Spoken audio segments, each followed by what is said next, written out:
Hello दोस्तों, तो RRB JE का नोटिफिकेशन आ चुका है। तो अब हम ये जानना चाहते हैं कि आरआरबी जेई की डिटेल है क्या, इसके अंदर एग्जाम पैटर्न क्या होगा, सिलेबस क्या होगा, ये सारा कुछ हम जानना चाहते हैं। तो हम स्टार्ट करते हैं हमारा, इसमें डिटेल जानेंगे। एलिजिबिलिटी क्या है, सिलेबस क्या है, एग्जाम पैटर्न क्या होगा, सिलेक्शन प्रोसेस क्या होगी, सैलरी क्या मिलेगी, डिपार्टमेंट क्या मिलेगा, प्रमोशन कैसे होगी, ये सारा कुछ हम जानेंगे। तो ये सबसे पहले जाने तो ये जो है हमारा आरआरबी जेई वो इंडियन रेलवेज के अंदर आता है, तो इंडियन रेलवेज के अंदर काम करता है। और दूसरी बात, यहाँ पे ये जूनियर इंजीनियर की पोस्ट है और ये ग्रुप सी की पोस्ट कहलाएगी। ग्रुप सी की ये नॉन गजेटेड पोस्ट है और यहाँ पे ये 21 रिक्रूटमेंट बोर्ड है। जैसे आपने आरआरबी चंडीगढ़ सुना होगा, आरआरबी मुंबई सुना होगा, कोलकाता सुना होगा, तो अलग अलग ये जोन वाइज हमारे रिक्रूटमेंट बोर्ड भी हैं। तो हम नेक्स्ट हम चलते हैं, तो हमारे पास यहाँ पे मिनिमम एज क्या रहेगी। तो मिनिमम एज हमारी यहाँ पे है 18 साल।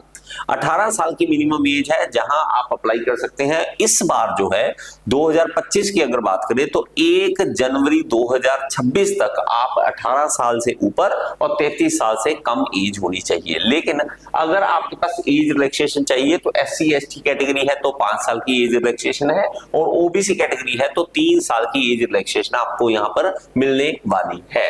नेक्स्ट चलते हैं, एजुकेशन क्वालिफिकेशन की बात कर लेते हैं। तो यहाँ पे आपका डिप्लोमा चाहिए, 3 ईयर डिप्लोमा आपका कंप्लीट होना चाहिए।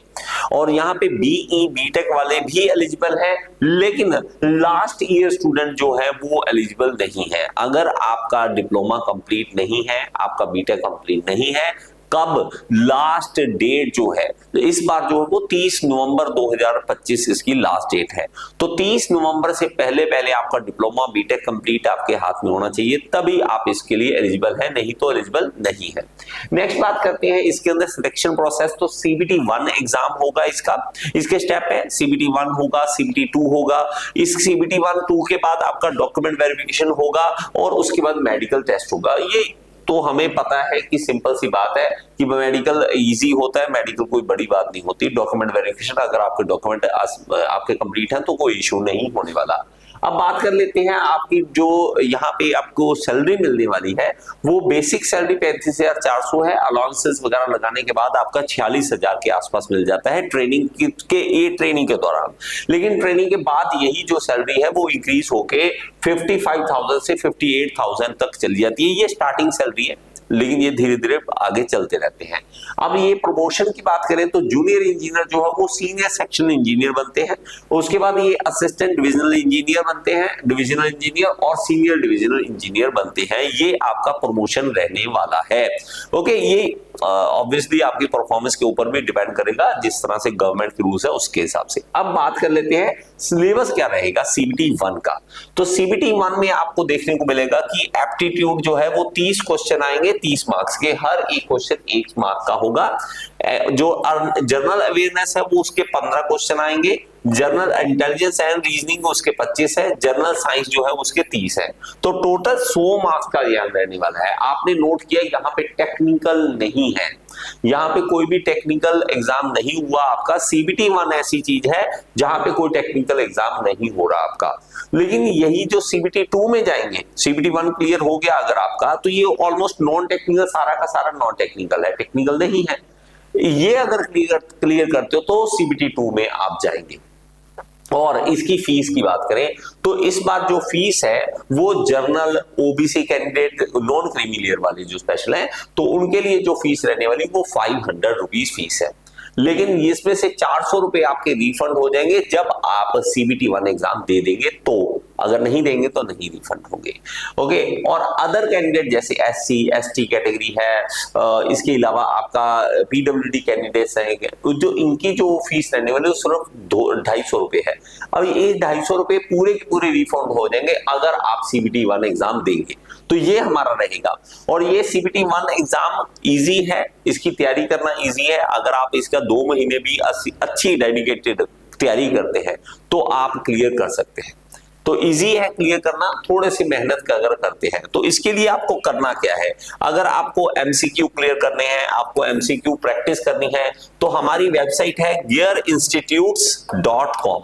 तो इसके ऊपर आ जाना है gearinstitutes.com। इसके ऊपर आप आएंगे तो यहाँ पे आपको एमसीक्यू प्रैक्टिस का कॉलम मिल जाएगा। एमसीक्यू प्रैक्टिस यहाँ पे मैकेनिकल सिविल सबके मिल जाएंगे, आप यहाँ पे प्रैक्टिस कर सकते हो। और इसके अलावा आप मेरे साथ तैयारी करना चाहते हो, मैकेनिकल वाले खास करके मेरे साथ अगर तैयारी करना चाहते हैं तो यहाँ all in one AJE batch है, टेक्निकल ओनली भी है, नॉन टेक्निकल वाला भी है। आरआरबी जेई 2025 के लिए भी तैयारी हमने करवाई हुई है, तो ये तैयारी के लिए आप इस बैच को ज्वाइन कर सकते हो। ओके, चलिए ये हो गया सीबीटी 1 का। अब ये जो मैंने आपको कोर्सेज बताए इसमें सीबीटी 1 और सीबीटी 2 दोनों की तैयारी एक साथ हो जाती है, तो कोई इशू नहीं है। नेक्स्ट हमारा आएगा कि सिलेबस ऑफ सीबीटी 2। इसके बाद अगर सीबीटी 1 क्लियर करने के बाद सीबीटी 2 में अगर आप आते हैं तो यहाँ पे आप देखेंगे फिजिक्स एंड केमिस्ट्री आपसे पूछा जाएगा 15 नंबर का, जनरल अवेयरनेस है 15 नंबर का, बेसिक्स ऑफ कंप्यूटर एप्लीकेशन ये भी 10 नंबर का है, basic of environment and pollution control 10 number का, टेक्निकल एबिलिटी 100 नंबर का है। तो यहाँ पे मेन रहने वाला है टेक्निकल एबिलिटी, और यहाँ पर मैकेनिकल वाले मेरे साथ तैयारी कर सकते हैं, मेरे साथ पढ़ सकते हैं। पूरा का पूरा टेक्निकल मैं खुद करवाया, मैंने पूरा कंप्लीट मैंने खुद से करवाया है, कोई अलग से नहीं आएंगे टीचर। आप मेरे साथ अगर तैयारी करना चाहते हैं तो इस टेक्निकल के लिए स्पेशल आप मेरे साथ आ सकते हैं। तो ये हमारा सीबीटी 2 का सिलेबस रहेगा। सीबीटी 2 में आप देख सकते हैं अलग अलग चीजें जो है आपको प्रिपरेशन करनी है। अब प्रिपरेशन स्ट्रेटेजी क्या रहनी चाहिए, सबसे पहले तो आपका अगर कॉन्सेप्ट्स क्लियर नहीं है कोई फायदा नहीं है, कॉन्सेप्ट्स आपके क्लियर होने चाहिए। इसके बाद आपने अपने शॉर्ट नोट्स जरूर तैयार करने हैं। बच्चों को ये रहता है कि शॉर्ट नोट्स सर आप पीडीएफ दे दो, पीडीएफ मिल जाएगा नो इशू, लेकिन आप अपने हाथों से भी शॉर्ट नोट्स बनाओ। शॉर्ट नोट्स जो बनाओगे वो सबसे ज्यादा आपके बड़े दोस्त साबित होंगे। आपको जब भी रिवीजन करनी है इसको उठाओ, काम करो, हर बार रिवाइज करते रहो, डेली डेली पीछे वाले सब्जेक्ट को रिवाइज करते जाओ इसी शॉर्ट नोट से। उसके बाद एमसीक्यू के ऊपर आओ।